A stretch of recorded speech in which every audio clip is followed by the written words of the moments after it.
bem semelhante, porém tem uma pequena diferença. Ele não tem motor de passo. Tem o bico injetor, como todos sabem. Tem no corpo anterior eu apresentei o sensor, unidade de sensores. Aqui ele tem um outro nome, ele é sensor híbrido, com as mesmas funções. É um combinado de 3 sensores. A novidade aqui é a válvula feed, que é uma válvula de corte de ar, que eu vou estar explicando. É uma válvula solenoide que proporciona o fluxo de rápida marcha lenta. O que seria isso?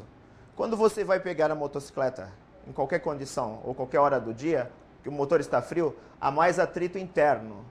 E a viscosidade do óleo está mais alta. Então é necessário uma ligeira aceleração, ou seja, um acréscimo na aceleração. Então essa válvula fica aberta para que entre mais ar no motor. O funcionamento dela quando o motor está frio. Eu tenho a válvula retraída, o ar entra e passa. Quando o motor está por volta de 80 graus, a válvula se fecha. Aqui é o caso, motor expandido, a válvula expande. No caso, é um solenoide controlado pela ECU, sabendo a temperatura do motor com base no sensor de temperatura. Injetor de combustível. Ele recebe os pulsos que controlam o tempo de sua abertura. A alta pressão facilita a atomização do combustível. Motocicleta é bem diferente do automóvel, como eu comentei. A construção do bico é semelhante, mas ele tem muita diferença. Até porque ele trabalha de uma marcha lenta de 1.500 RPM até 10.000 giros. Motocicleta maior chega a 14.000 RPM. Imagine uma motocicleta que dá 300 km horários a 14.000 RPM. Imagine a vazão de um bico injetor desse, bem diferente de um automóvel. Porém, o diagnóstico é bem semelhante. Por exemplo, eu tenho um diagnóstico de vazão, que eu acredito que a maioria das pessoas que estão nos assistindo conhecem. Também tenho o diagnóstico de vazão, uma máquina simples pode executar esse diagnóstico. E o formato do spray. O único detalhe aqui é o volume do injetor em alta rotação. Algumas máquinas são limitadas na rotação, porque elas foram dimensionadas para automóvel, que a rotação máxima não deve passar dos 6.000 RPM. Então atentem para este detalhe. Bobina de ignição é aquela bobina que fica localizada embaixo do tanque da motocicleta. Essa bobina é aquela que leva a faísca até a vela de ignição. É um atuador controlado pela ECU. O sensor híbrido, que também aqui é apresentado com o nome de unidade de sensores, e já foi batizado com um terceiro nome no mercado, que seria sensor 3 em 1. Ele é composto pelo sensor MAP, que dá o vácuo do motor, sensor de posição da borboleta do acelerador, o TPS, e também a temperatura do ar da admissão. O TPS, qual a função dele? Com as informações do ângulo de abertura do acelerador e o RPM, a ECU, que é a unidade de controle eletrônico, calcula o volume do ar do motor, tá? E forma a mistura para as médias e altas rotações. Na motocicleta não há medidor de fluxo de ar, até porque não há espaço. Em motocicleta de baixas cilindradas nós temos o problema do custo também. Então a ECU calcula o volume do ar do motor com base no ângulo de abertura da borboleta e também na rotação do motor. Isso seria para média e alta rotação. Para baixa rotação, a informação de vácuo do motor é essencial para que a ECU também calcule o volume de ar do motor. Combinando a rotação do motor e o vácuo do motor, tem as estratégias da baixa rotação. Vamos lá. Temperatura da admissão. A informação de temperatura da admissão ela é essencial para que a ECU faça o afogamento do motor. Motocicleta também não tem mais afogador como tinha o automóvel antigo, a carburador, que você puxava uma alavanquinha. A motocicleta antiga também tinha alavanquinha de afogador. Então o tempo de injeção é prolongado em função da temperatura do motor. Se eu tenho uma temperatura baixa, a ECU, através do sensor de temperatura, reconhece a temperatura e faz a programação do tempo de injeção. Vamos lá. Sensor de oxigênio. Algumas motocicletas ele é localizado logo na saída do escapamento, algumas outras mais à frente.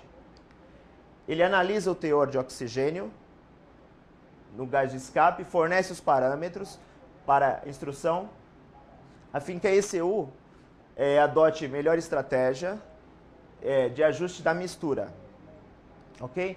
Na falta desse sensor, a motocicleta funciona normalmente, porém, a ECU não tem um feedback da mistura. E ela, vamos dizer assim, ela congela o funcionamento na última informação. E a motocicleta anda normalmente. O detalhe aí da motocicleta não desligar o motor, caso haja uma pane no sensor, é para que não haja um acidente. Você pode estar numa curva, a motocicleta desligar e você cair. Paulo? Opa! Beleza? Tudo bem, hein? Beleza. Seguinte, primeiro, queria interromper um pouquinho, mas é uma pergunta que já veio que eu acho que é legal a gente já falar. Primeiro lá o pessoal da Tupi Autopeças me falou o seguinte: aqui estamos com o auditório cheio de reparadores de motocicletas. Legal. Essa é a primeira vez que eles assistem uma palestra da RTA. Pô, show de bola, maravilhoso, é isso aí, né? Muito legal, Tupi, né? Muito bom. E ele mesmo, a Tupi, quando você passou a máquina de limpeza de bico, ele perguntou: é a mesma máquina que limpa bico de carro, também limpa bico de moto? Só pra gente dar uma quebradinha aqui, depois você retoma aí, Paulo. Para limpar, sim, ok? Para limpar, para fazer o teste de vedação e o teste do formato do spray. Mas você não tem como fazer o teste de vedação numa alta rotação. Por exemplo, você tem um cliente que reclama que a motocicleta falha 280 por hora em sexta marcha, a 14.000 RPMs. Você não tem como andar na rua com essa motocicleta. Mas tem como diagnosticar numa máquina que atinja essa rotação. Então as máquinas encontradas no mercado, normalmente elas vão até 6.000 RPMs. Existe máquina apropriada para motocicleta. A máquina em si, a construção é a mesma. Existem N fabricantes de boa qualidade aí que vão poder atendê-lo aí, ok?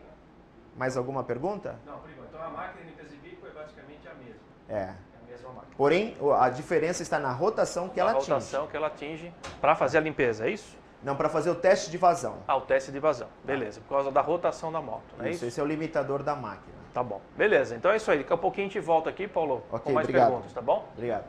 Opa. Quase caí aqui, pagar um mico aqui na frente de todo mundo. O sensor de temperatura está localizado no cabeçote da motocicleta. Como eu disse no comecinho, o motor é arrefecido a ar. E o local mais quente do motor é o cabeçote. Então a engenharia determinou esse local para ele fazer a tomada de temperatura. Na falta do sensor de temperatura, a motocicleta não desliga. Ela tem uma estratégia de funcionamento. Tem fabricante que, para os primeiros 10 segundos, a ECU pensa que o motor está com 40 graus, desculpe. E ela enriquece a mistura. Após esse período dos 10 segundos, entre 10 e 20 segundos, ela imagina que o motor está entre 40 e 100 graus. E após os 20 segundos ou mais, ela pensa que o motor está com 100 graus e vai alterando o tempo de injeção e ignição para a motocicleta funcionar. E a luz de anomalia vai piscar na quantidade de códigos correspondente ao defeito presente. Como eu disse, o sensor mede a temperatura do motor. A informação serve de base para a ECU enriquecer a mistura, a fim de facilitar a partida frio do motor com a temperatura... desculpe. Alguns casos em que há um ventilador na motocicleta, que não é a maioria, a informação de temperatura também serve para disparar o ventilador, ok? Sensor de ângulo de inclinação. Ele tem um funcionamento muito parecido com o de um interruptor. Ele desliga a moto em caso de queda. Porém, em velocidade ou em movimento, a moto não desliga. Você pode inclinar, você pode andar até no globo da morte. Só vai desligar a moto em condição estática. ECU desliga a injeção e a ignição. E cada fabricante determina um ângulo de inclinação permitido, ou seja, uma margem de segurança para que a moto não desligue. Aqui no caso eu tenho 2 exemplares. Normalmente ele fica localizado embaixo do banco da motocicleta. Tem posição de montagem, inclusive está indicado ali. Este é o sensor que não permite a falta dele. Caso a ECU não receba o sinal, a motocicleta não liga, até porque ele faz parte do sistema de segurança.